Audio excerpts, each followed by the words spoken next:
Hello student, आज पढ़ने class 9 history का एक इम्पोर्टेंट टॉपिक जिसका नाम है फरवरी रेवोल्यूशन। ये आपके एग्जाम्स में बहुत ज्यादा देखने के लिए मिलता है और एक बहुत ज्यादा इम्पोर्टेंट टॉपिक है आपके second chapter socialism in Europe and the Russian revolution का। आइए डिस्कस करते हैं इसको। The winter of 1917 brought with it hard reality for the people of Petrograd. देखिए, अब जो विंटर आई थी 1970 की, जो फरवरी का महीना आया था, ये इतनी ज्यादा ठंड पड़ी थी कि लोगों के लिए बहुत ज्यादा कठिन हो गया था वहां पर रहना। वहां की कंडीशन बहुत ज्यादा खराब हो गई थी और पूरे रशिया के अंदर, खासकर पेट्रोग्रेड के अंदर, फूड शॉर्टेज देखने के लिए मिल रहा था बहुत ज्यादा।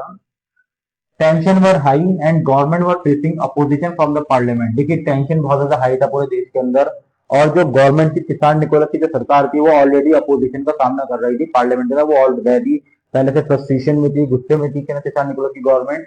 क्या होता है, 22 फरवरी lockout affected on the right bank Neva river, यानी एक जो हमारा पेट्रोग्रेड एरिया है, जो सेंट पीटर्सबर्ग जो हमारा सिटी है, उसके बीच में एक रिवर फ्लो कर रही है। रिवर के जो राइट साइड सारे वर्कर्स रहते हैं, लेफ्ट साइड सारी ऑफिशियल बिल्डिंग थी हमारी, किसान निकोलस का विंटर पैलेस था, और राइट साइड में सारी रेसिडेंशियल बिल्डिंग हुआ करती थी और वर्कर्स हुआ करते थे। इंडस्ट्रियल एरिया था mostly.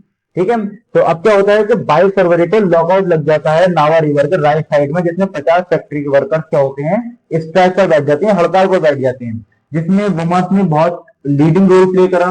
Worker gathered around the official building but the government impose curfew. अब लोग इकट्ठे हो जाते हैं गवर्नमेंट बिल्डिंग के सामने, यानी रिवर को क्रॉस करके सारी ऑफिशियल बिल्डिंग, गवर्नमेंट बिल्डिंग को ये लोग घेर लेते हैं। लेकिन क्या होता है कि सरकार कर्फ्यू लगा देती है, फिर लोग दोबारा से अपने घर वापस चले जाते हैं। लेकिन इस यहाँ पर भी लोग नहीं रुकते हैं। फिर 24 और 25 फरवरी के दिन ये लोग दोबारा से रीग्रुप होते हैं और इकट्ठा होते हैं। और इस बार जो किसान निकोलस सेकंड है, वो अपनी आर्मी को बुला लेता है, पुलिस को बुलाता है, कैवलरी को बुलाता है और उनसे कहता है कि भाई मॉनिटर करें कि इनकी एक्टिविटी, वर्कर की एक्टिविटी, के लोग क्या क्या कर रहे हैं, इनको मॉनिटर करना है बस। अब राजा यहाँ पर जो ब्लेंडर करता है,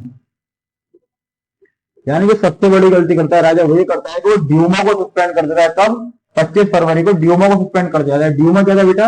रशिया के पार्लियामेंट को ड्यूमा कहा जाता है, जो ब्लडी संडे के बाद किसान निकोलस सेकंड ने बनाने की इजाजत दी, यानी एक लेजिस्लेटिव असेंबली, यानी एक इलेक्टेड असेंबली। लेकिन इसको राजा क्या करता है, सस्पेंड कर देता है 25 फरवरी को।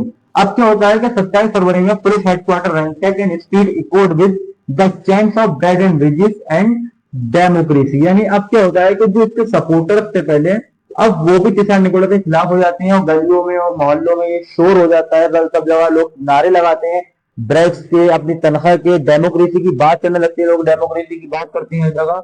डेस्परेट गवर्नमेंट एफर्ट, और गवर्नमेंट के लाख बार कोशिश करने के बाद भी जो इनकी कैवलरी होती है, अब वो अटैक करने से मना कर देती है प्रोटेस्टर्स के ऊपर, डेमोन्स्ट्रेटर्स के ऊपर। इवेंचुअली सोल्जर्स खुद ज्वाइन कर लेते हैं वर्कर्स को और क्या बनाते हैं, पेट्रोग्रेड सोवियत बनाते हैं। पेट्रोग्रेड क्या, सेंट पीटर्सबर्ग का नाम बदल के पेट्रोग्रेड रखा गया था। और जब सोल्जर्स ने डेमोन्स्ट्रेटर्स को ज्वाइन करा तो इसको हमने नाम दिया पेट्रोग्रेड सोवियत। फिर क्या होता है, king was advised to abdicate which he did on 2 March. अब राजा को गद्दी छोड़ने के लिए कहा गया, जो उसने 2 मार्च को छोड़ दी। द पेट्रोग्रेड सोवियत प्लस ड्यूमा, क्या होता है, पेट्रोग्रेड सोवियत क्या करती है, ड्यूमा का हाथ मिला लेती है और एक प्रोविजनल गवर्नमेंट बनाती है रशिया के अंदर, और उसके प्राइम मिनिस्टर बनते हैं केरेंस्की। तो ये था आपका फरवरी रेवोल्यूशन। इसके बाद क्या होता है कि व्लादिमीर लेनिन वापसी आता है। वो अपनी 3 डिमांड रखता है, जिसको हम अप्रैल सीरीज के नाम से जानते हैं। अब उस अप्रैल सीरीज में वो क्या कहता है व्लादिमीर लेनिन, वो कहता है कि लैंड को दोबारा से रिडिस्ट्रीब्यूट करना चाहिए, वॉर को एंड कर देना चाहिए, बैंक को नेशनलाइज कर देना चाहिए। तो अपनी 3 डिमांड व्लादिमीर लेनिन रखता है और प्रोविजनल गवर्नमेंट के खिलाफ बहुत ज्यादा वो जहर उगलता है और बोलता है और कहता है कि जो प्रोविजनल गवर्नमेंट है, ये बल्कि एक इंडस्ट्रियलिस्ट लोगों की गवर्नमेंट है, ये कंजर्वेटिव लोगों की नहीं है, लेकिन जितने भी एरिस्टोक्रेट्स नहीं है उनकी गवर्नमेंट, जो लोग अमीर होते हैं उनकी गवर्नमेंट है, ये आने वाले टाइम में डिक्टेटरशिप की तरह ही रेप करेगी। तो इसके खिलाफ भी व्लादिमीर लेनिन बोलता है। तो वो आपका अक्टूबर रेवोल्यूशन था, लेकिन फरवरी रेवोल्यूशन आपका ये है। इसका स्क्रीनशॉट आप लोग निकाल सकते हैं, प्रॉपर नोट्स टाइप मैंने लिख दिया है, यही आप जाकर अपने एग्जाम में लिख सकते हैं। फरवरी रेवोल्यूशन के बारे में बहुत ही डीपली, बहुत ही अच्छे से इसको लिखा गया है।